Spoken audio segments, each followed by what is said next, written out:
Back on the Young Turks. Now, as promised, RJE Ascow, who of course writes for Huffington Post and his own blog, A Nightlight, and has been a consultant in the healthcare industry, so he knows this stuff really well, and you've helped us before in figuring out this stuff, so I wanted to bring you back to talk about it.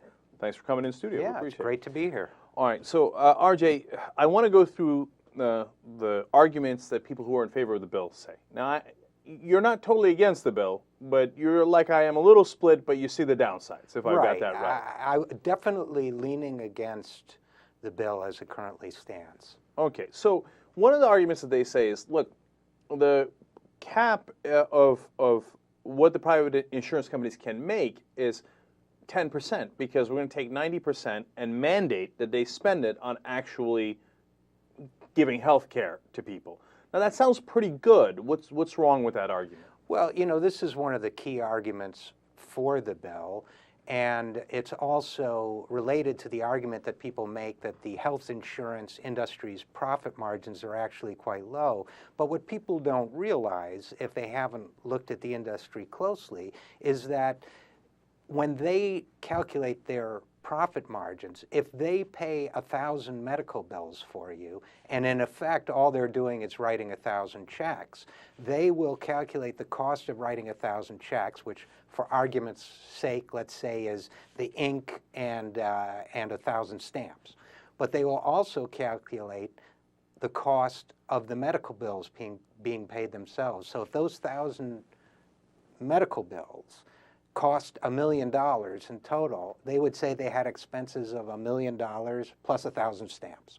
And so their profit margins look quite low in many cases, but it's about the accounting, the way they do it. I could write you a check and pay your mortgage today or your rent and claim that my expenses included your rent, but all it would take me would be the time it took me to fill out a check, and I would look like I had terrible profit margins, but I'd be making great money for the time it took me to write you a check. So it's a tough thing to look at if you haven't been in the business, but there are ways to make profit margins seem quite low or quite high, depending on who you're trying to impress. And they play these numbers both ways, depending on whether they're talking to investors or other people. Oh, that's interesting, because if they're talking to the government, they say, oh, poor us, look at this, Right. Our profit margins are so low after we pay all this. When they turn around to investors, they're like, you know what, that's not really part of our expenses. We're making mad money.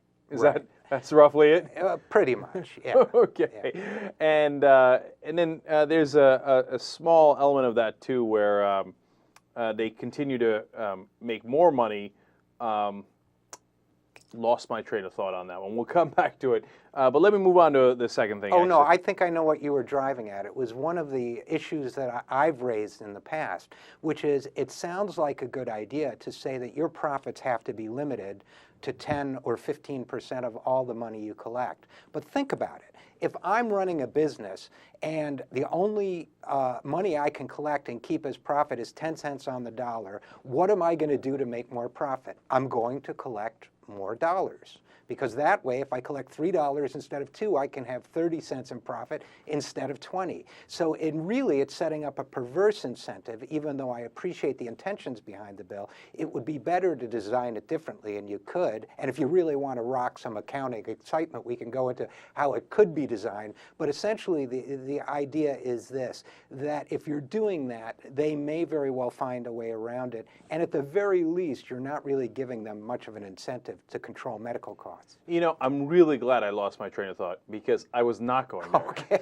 But that's a really good point, because if you say you're only going to make 10% on something, it gives them enormous incentive to drive up the prices, and so that they can make 10% of a larger amount. And that's not the incentive we want. We want the exact opposite incentive. And that where I was going to go with it is then with the mandate, they also get more customers, so that also drives up their profits. So they're making money in three different ways there. All right, now, on the other hand, they say, look, there's massive subsidies in this bill. $900 billion worth of subsidies, Nate Silver says, that goes to the poor, the middle class, et cetera, to help pay those premiums. He's asking, don't you want that $900 billion? What's your thought on that? Well, a couple thoughts. One is that Nate Silver and a lot of the people making these arguments are setting up a very phony distinction, a false choice that really is coming from the White House on down, that says if you don't pass this bill and this bill means the Senate bill and not the House bill, and it means the Senate bill with no further modifications. We're going to lose all the good things instead of all the bad things. I think that's absolute nonsense. I think at the end of the day, the choice isn't just the Senate bill or nothing. The choice is the Senate bill as stands or the Senate bill modified in conference if the President of the United States and the leadership decide to press it that way, and I'm not an expert in parliamentary procedure, but I'm not stupid either, and/or if reconciliation is used for some or all of the controversial provisions of the bill. So when people say, like Nate Silver, say, do you want to lose those $900 billion? My answer is, do you want to lose 20 seats in the Congress because this bill is badly designed? Do you want to hurt tens of millions of working American families because this bill is badly designed? Do you want to do all that by setting up false choices, or shouldn't we really be having a conversation about the tactics that make sense? Now, RJ, earlier in the process, I would have been 1,000,000% with you. But at this point, we are getting to that breaking point where we might be at, we either get nothing or we get this. And that's why we're having this conversation. Right. Because if you asked me earlier, hey, do you like this? I say, hell no. And I'd tell you 28 different ways to fight it, right? Now, what they're saying is, and this is probably maybe their best argument, is look, we've tried this before, you know, in the 1930s, 40s, 70s, 1995, et cetera, and every time we didn't pass it, they didn't come back to it a year later. They came back to it 10, 20 years later, and every time that version got worse. So if we have a no vote here and the bill goes down, well, then you're not going to get the $900 billion. You're not going to get any of the upsides. You're not going to get universal coverage, et cetera, et cetera. So what's it going to be? Well, I told you I'm still looking at this issue, first off. But secondly, again, I think that's a false choice for two reasons. One is that nobody, not Howard Dean, not anybody who's they're strongest about this issue, nobody is saying wait till next year. What they're saying is change the strategy today. So it's an art of, I think that I would turn that logic around and say, the point of view it really shoots down is theirs, because what are they really saying to us? They're saying now when the heat is on and everybody's looking and the president really wants it, let's do a mediocre bill, and then they'll fix it next year, and they'll make all the tough decisions they didn't make this year because the insurance companies bought them off and they wanted the abortion amendment and all that. But somehow miraculously, when the heat's off, when nobody's looking, then they're going to make the bill better when they wouldn't do it now when the pressure was on. That makes no sense to me. Well, that's a really good point. And you know, they say, oh, we promise we'll make it better later, but you didn't make it good now. Why would you make it better later? Right. So I hear you on that. The flip side is, I think it's too late. You're not, the only way you change this bill at this point is if you kill it, okay? Because Obama's not going to change his mind. Lieberman's not going to change his mind. They're going to go with this bill, and this bill is going to come up for a vote, okay? And my hope is, hey, you know what? If it does go down, that maybe Obama goes, you know what? We tried that, and it didn't work. The progressives killed it, and apparently we can't ignore the progressives forever, and maybe they had a good point, and it turns out if you look at the numbers, the American people were behind them. Why don't we try it RJ's way? Right, and I'm sure that's exactly how we'll put it. But I think that, first of all... But is that real? I'm sorry. Your scenario is possible, but it's not inevitable. Yeah, I'm saying, well, look. Harry Reid does not have to put this bill to a vote and watch it go down. He's going to. I know he will. The question in my mind, and that's so critical, is will they come back in 2010 and say, all right, now let's do it right? Or will they say, oh, we lost. We're too scared to take it up for another 7 years if Obama stays in there that long? And I don't know the answer to that. Right. There's another little rhetorical trick that goes on here, by the way, which is they say, oh, do you want to wait until next year? Well, next year is 2 weeks. That's 2 weeks from now, okay? It sounds like 12 months. But I guess I would say to you, if the Democrats were smart, and if they knew how much damage they were causing on their left flank, and if they knew how many seats they were going to lose because of the way this bill is written and the way it affects the middle class, they would put a freeze on it right now and go into heavy negotiation with the progressives in the House and with the other groups that are opposing this, the unions and the other groups that are very unhappy with some of the provisions, like the excise tax, they'd be smart and they'd do that today. What you're saying is they're not going to be smart. Well, I would say to you that there's a certain amount of brinksmanship in this, if you're looking at it from a tactical point of view, and that if you want this bill better, the thing to do now is to act 100% like you'll let everything go down. Just from a tactical point of view, I know, but the Nixon madman theory that says, let it go down. I'm tired of bluffing. Okay, if I'm going to say kill the bill, I'm not bluffing. I'm saying let's kill the bill. Okay, so now whether we can is a whole different question. Right. So now what we want to do is we want to discuss some of the details of the proposal of this version of the bill, the Senate version of the bill, and see if it makes sense. Because as I've been saying, I'm about 55-45 against it, but I could be swayed, and I wanted to run some of the best arguments that the pro-bill side has against RJ, who's a little more, 60-65 against it. Yeah, give or take. And he's got very good knowledge of the industry. So, RJ, let's go to exchanges. They said, look, we're going to set up exchanges here. People can buy insurance through that. There's going to be real competition, and that's going to lower costs. Now, is that right? I don't think so. I think that if you have an open-ended number of plans all offering the same benefit package at roughly the same price, that's not really competition. That's just a lot of different people offering the same product. Let's look at what happened in Massachusetts. That's exactly the design they have in the state of Massachusetts, where there are no other cost controls built into it, and they have a horrendous cost problem there. It did not fix the cost problem. But it seems like it should, though. Logically speaking, that's where they're going to have, if they want the customers, they've got to either provide a better policy or lower costs. I mean, it makes sense.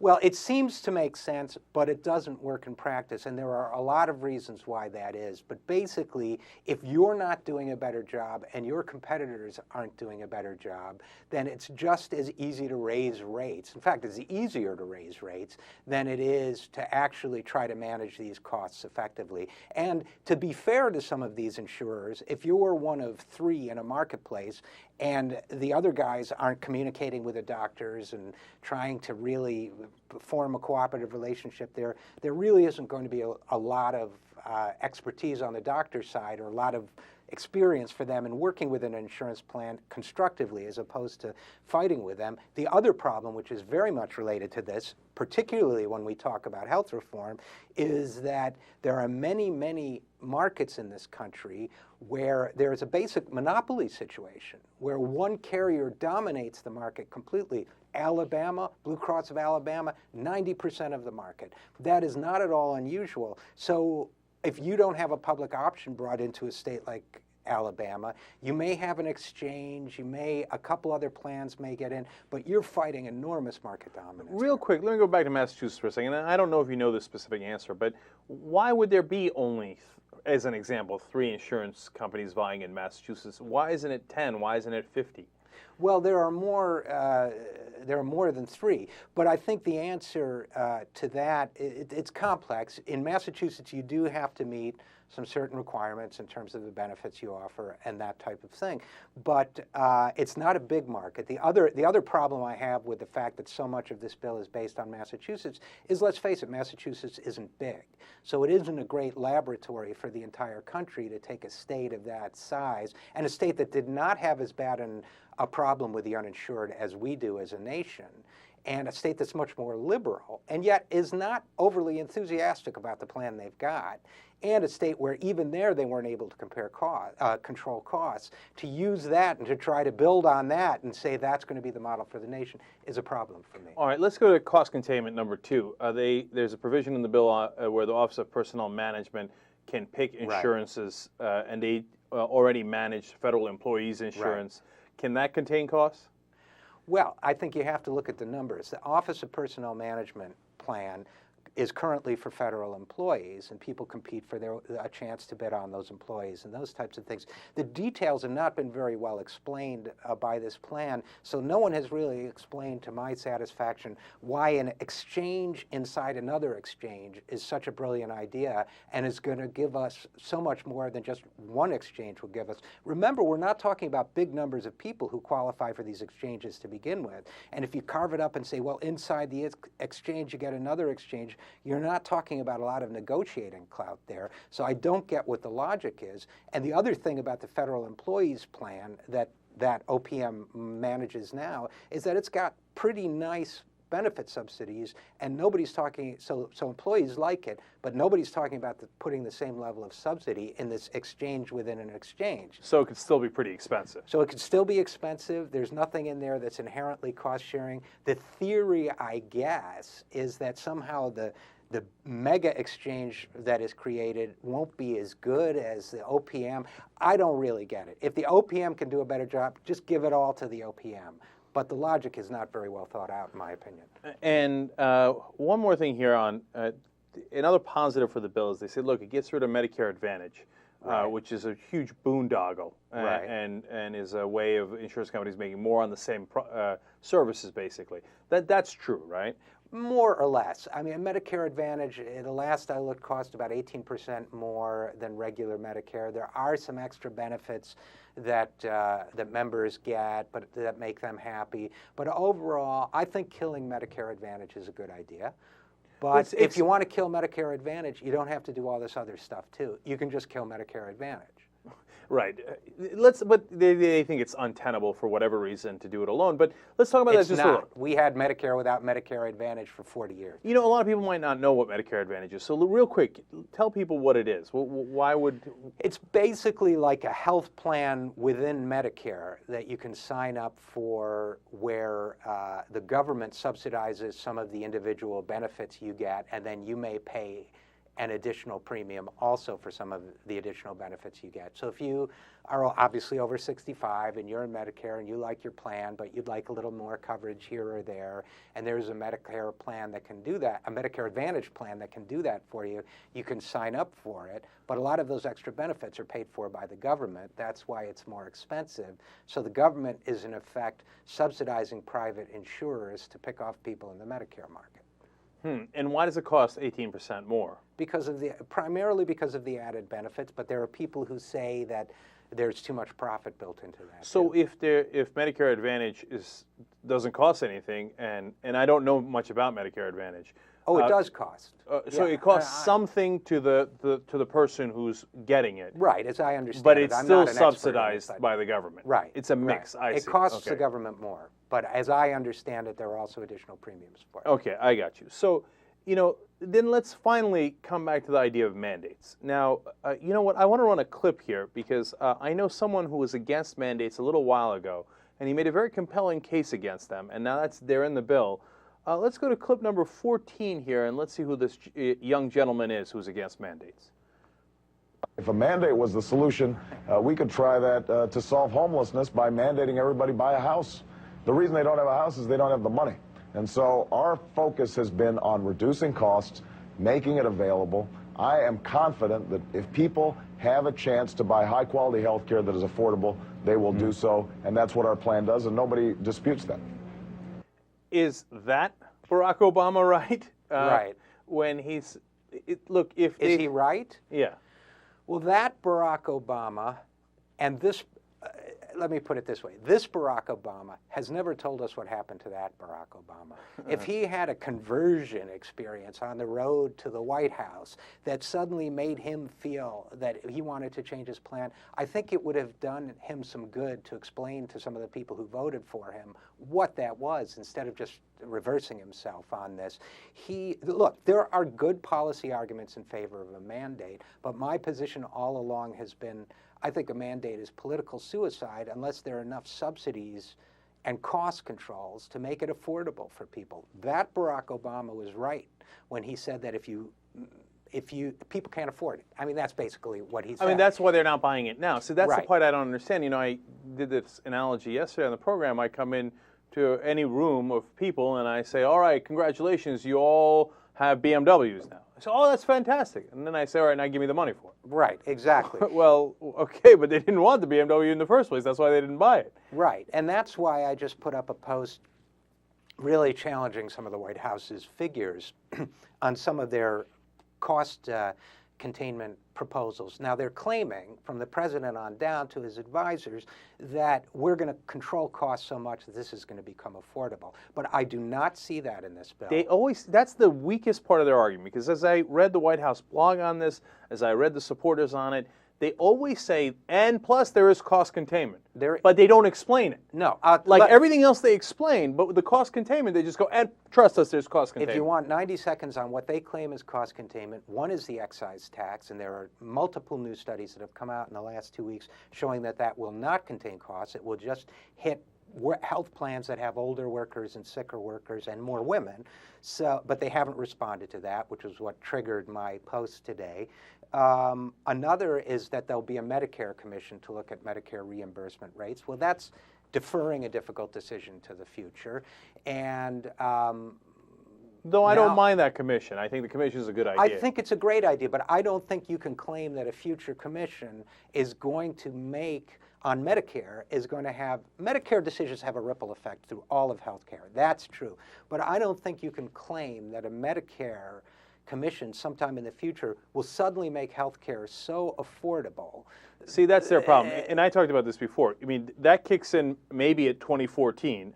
And then the commission begins, and that takes a couple of years. And then they make a decision, and then they apply it, and that's a couple of years. And then if it affects Medicare, and then that's a whole bunch of years. Right. And then finally it gets to the private insurance premium market in 2019, 2029. I don't know. I mean, it seems like it's so far down the road that I'm not buying their cost containment argument. So now, look, when it comes to costs, this bill is a faith-based initiative.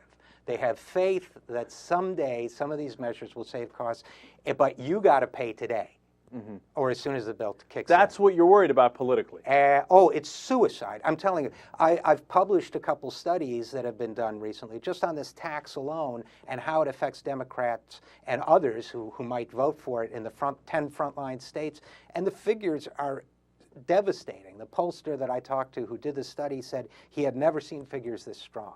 They're very strong voters saying they're more likely to vote against someone who supports this bill if it's designed the way it is. I think because of the mandate. Because of the tax, and also other polls have shown the mandates and probably the lack of the public option.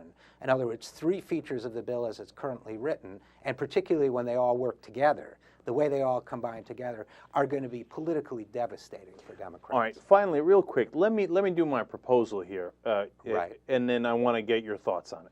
So yesterday I read all the pros and the cons of the bill, and I'm looking at it, not just yesterday, I've been doing it for months, right?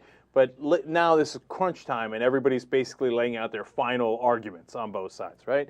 So I go through all those things, and at the end I thought, look, you know, the problem everybody is saying is reconciliation. You could only handle financial matters, right? And things that affect the budget. And so you can't get rid of pre-existing conditions, and you can't get rid of rescission, and you can't do all this stuff because if you go through reconciliation, that won't be part of the bill. Now, some are saying, hey, you know what, you can pass that because it's really popular, those provisions. Even the Republicans are on the record, theoretically, as in favor of that. A lot of Republicans are. You can pass that anyway through normal vote. Now, I believe that, and I think that's possible. But we got so many mandates and loopholes and regulations here, and I thought, you know what, why not make it simpler? Do a Medicare buy-in for everyone. And say, if you want to buy in and pay a premium, we do the Medicare buy-in, okay? Now, that's definitely affects the budget and can definitely be brought in through reconciliation, okay? And then you have this attractive alternative that's going to draw a lot of customers. So then if the private insurers continues to offer bad policies, well, then they're going to lose customers, and we're going to at least have real competition. Now, there is a slight problem with this that I think maybe you could fix. But first, overall, what do you think about it? I think there's a slight problem with it. I'm not sure I can fix it. The problem is this, and to a large extent, it was a problem with the way the public option was designed after they'd been done weakening it and weakening some of the insurance provisions.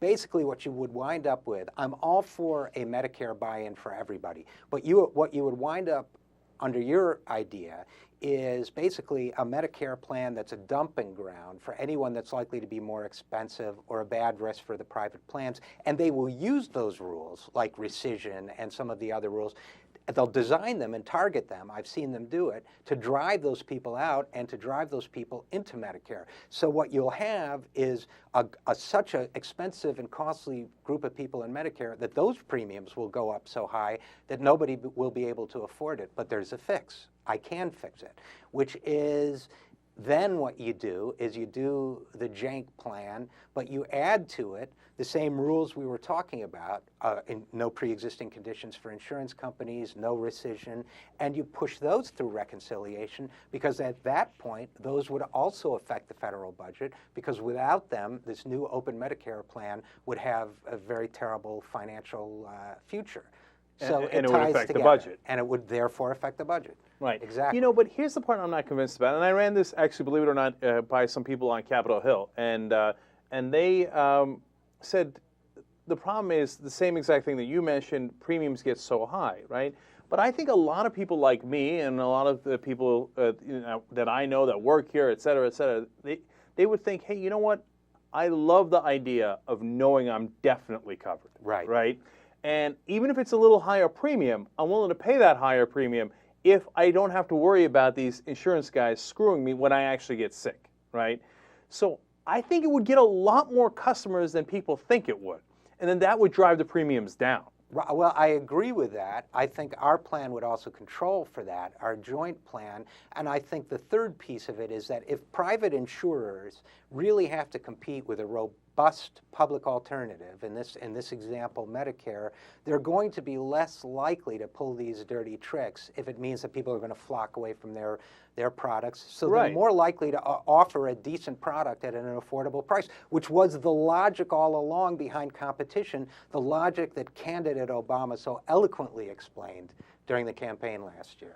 All right, RJ Eskow with Huffington Post, Nightlight, and Campaign for America's Future. RJ, thanks so much for being on. We really appreciate it. A pleasure. Thank you.